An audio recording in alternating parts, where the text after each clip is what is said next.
منابع گوناگون در داخل حکومت تاجیکستان میگویند نقشه از امامعلی رحمان با پسر کلونش رستم امامعلی سپریدن کرسی پرزیدنت به سبب بعضی نگرانی‌های جدی امنیتی باز به تأخیر گذاشته شد. قبلا گفته میشد که آمادگی‌ها به انتقال قدرت در دوشنبه ادامه دارد و شاید الکی بعد تجلیل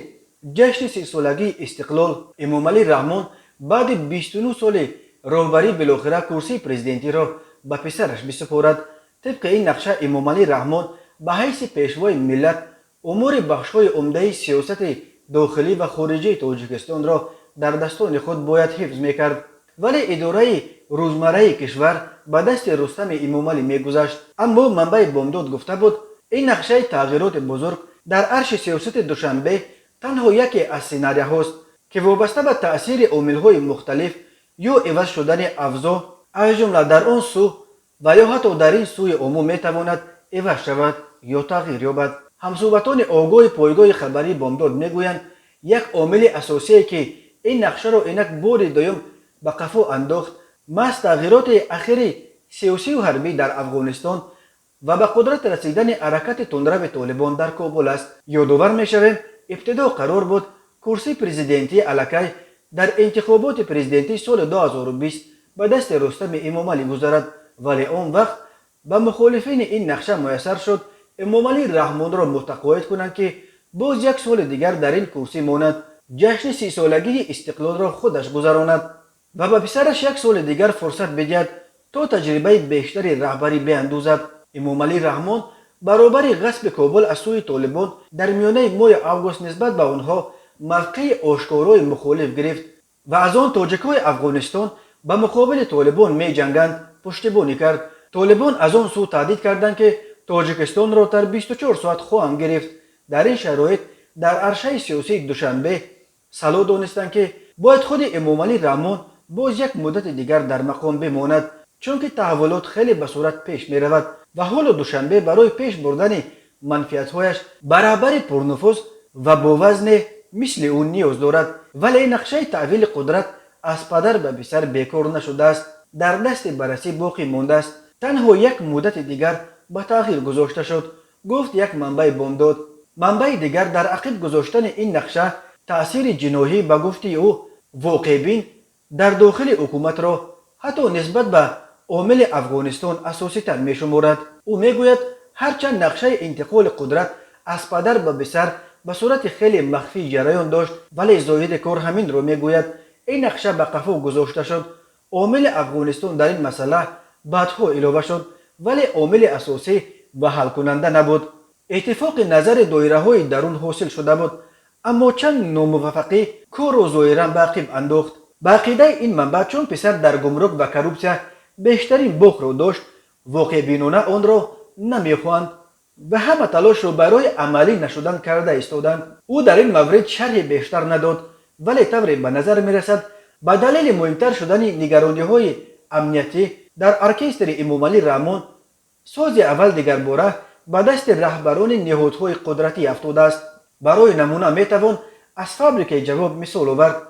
که بعد به تاشکند به درغه شدن اساسگذار و رهبری پشت پردهش عبدالجبار رحمانزاده این فابریکه هم تقریبا از کار مانده بود، ولی طی یگان 2 ماه آخر جان دوباره گرفت. همینطور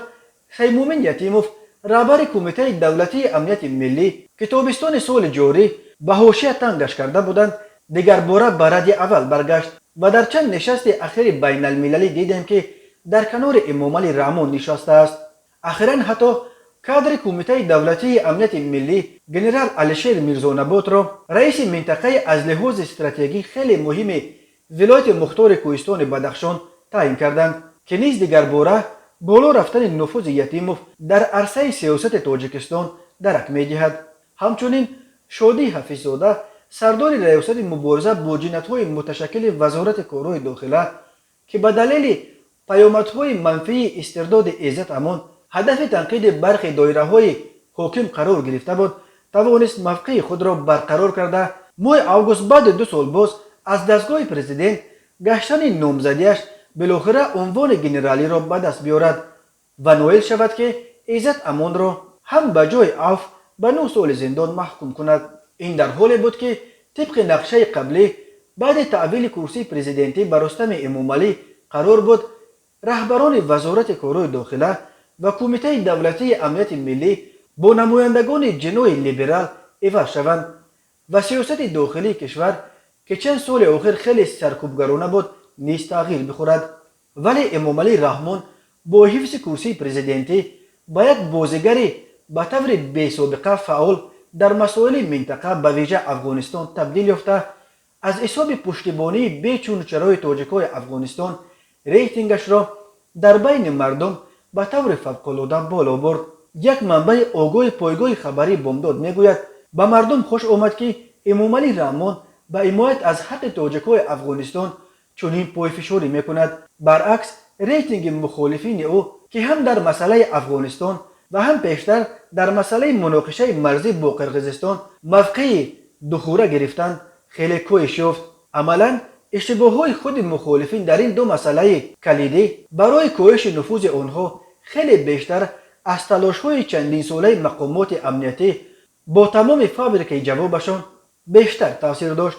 و اگر تلاطم حادثات به گونه‌ای شود که طالبان به یگان اخوای کلان راه دهند و در جواب تاجیکستان با کمک روسیه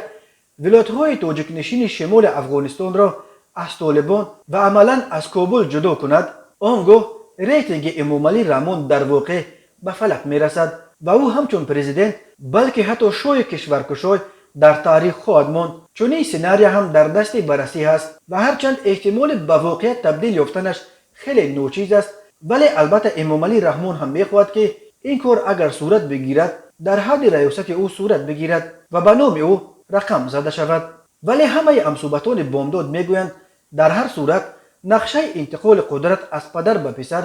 همچنان در دستور کار باقی میماند و شاید با بهتر شدن وضع در افغانستان به این مسئله برگردند. برای مثال در تیر ماه سال 2022 که امومالی رحمان به سن 70 و زمان ریاستش بر تاجیکستان درست به 30 سال میرسد.